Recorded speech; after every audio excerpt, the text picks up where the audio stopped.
Level above here, just wanted to show you guys some pro tips on advanced settings. As you can notice, my map size right now is huge, and that my aimer is really big as well, and it's actually blue instead of white. I changed this to the advanced settings, which I'll show you right now.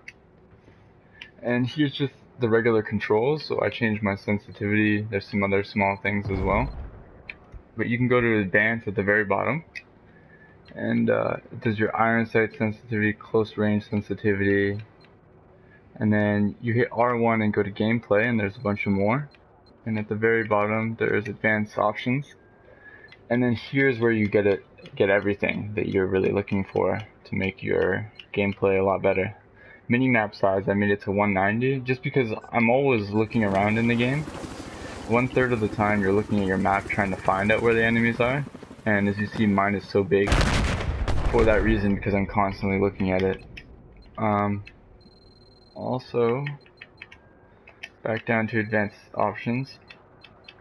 I made it so I could see through it.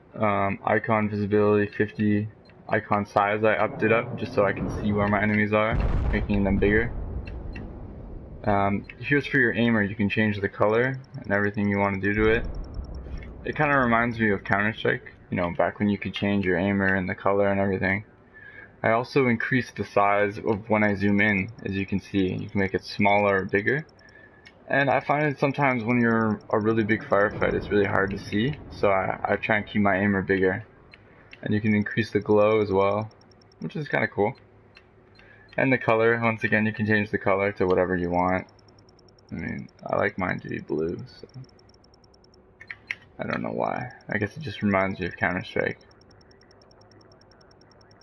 And there you go, it's blue. Yeah, and there's a bunch, you can even do that for when you're in vehicles and in jets and helicopters. You can change your aimers. And I find it just really helps me when I'm playing competitively. And here's a good one. When you have a hit marker, whenever you hit an enemy, it shows up, right? So what I did was I changed it for when I hit them in the head, it shows up in this color. That way I know I've done some really hard damage on them, and that I have the one up on them, and if I just hit them one more time in the body, they're going down. So I really like that. You can have it off or on, so. But that really helps me, so I know that I hit them in the head, that I can just rush up on them and shoot them one more time and they're dead. And yeah, that's basically it. There's a bunch of settings you can just play around with it all, but that's just what I like to go with. And as you can see, my aimers are blue and my map size is ginormous, but that way I know what's going on around me and I know where the enemies are. So give it a try. It will definitely help your gameplay a lot, and especially in competitive games or rush mode, whatever you like to play, it will help you no matter what. Some other tips I have for you guys is that some things I've learned through Counter-Strike, for example, is I find a lot of players, when they kill someone, and let's say it takes them 15 bullets to kill someone, they reload. You shouldn't do that. You should always just keep your mag of what you have. Let's say you have 15 bullets left, just keep it. Because you never know, man. People always roll in twos, right? They never go by themselves. There's always another player coming for the revive right behind them. So, and even when someone goes down, it's best to throw a nade on top of the body. Let's say there's a guy right there, and there's a guy gonna come revive him. Then you get both the kills right there. So throw the nade before you reload, or just don't even reload if you have 10 bullets, 15 bullets left in your mag. Right now, as you see on my AN94, I don't have any lasers on it right now. I just have the Cobra scope, heavy barrel, and a little stubby for more accuracy. But on my Glock you see a laser, right?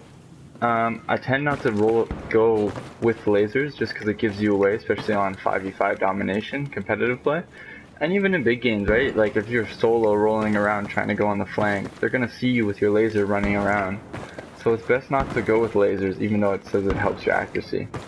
So don't go with lasers, guys, especially for competitive play. It just gives you away. Same with flashlights. It's just pointless. So it's just there for looks. So I don't really do it. I do it on my Glock just for fun. I also find the G18 is amazing for competitive play with the auto, and you can really control the spray. Even when you're not controlling it, you can see it goes up just a little bit, but it's really easy to control and keep it straight. So it's a perfect spray gun, and it gets me a lot of kills in competitive play. The AN-94, why do I think it's the best rifle to use for competitive play? Just for the accuracy. Look at that. I'm not holding it down. It's beautiful compared to other guns, and you get a two bullet burst shot, which is great for far away and medium range. I think it's the best accuracy gun in the game right now for competitive play. I think you should definitely use it if you're playing 5v5 Dom. Like, look at that. It's just great for sniping from far distances.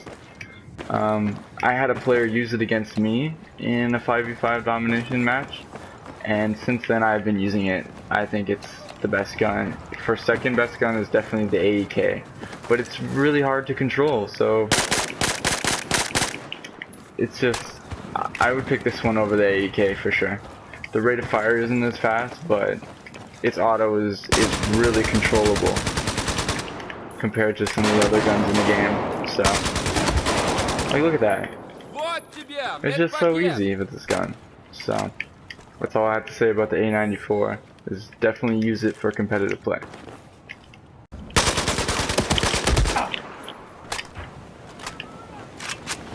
Here's your med.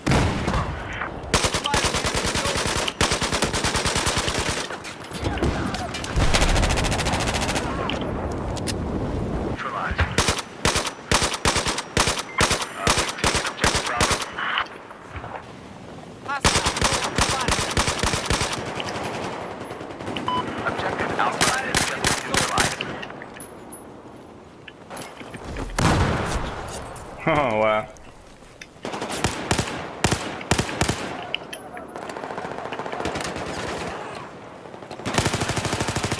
I got eyes on an enemy soldier.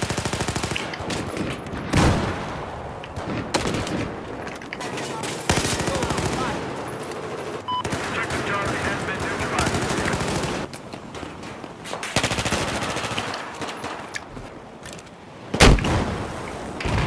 Oh, yeah.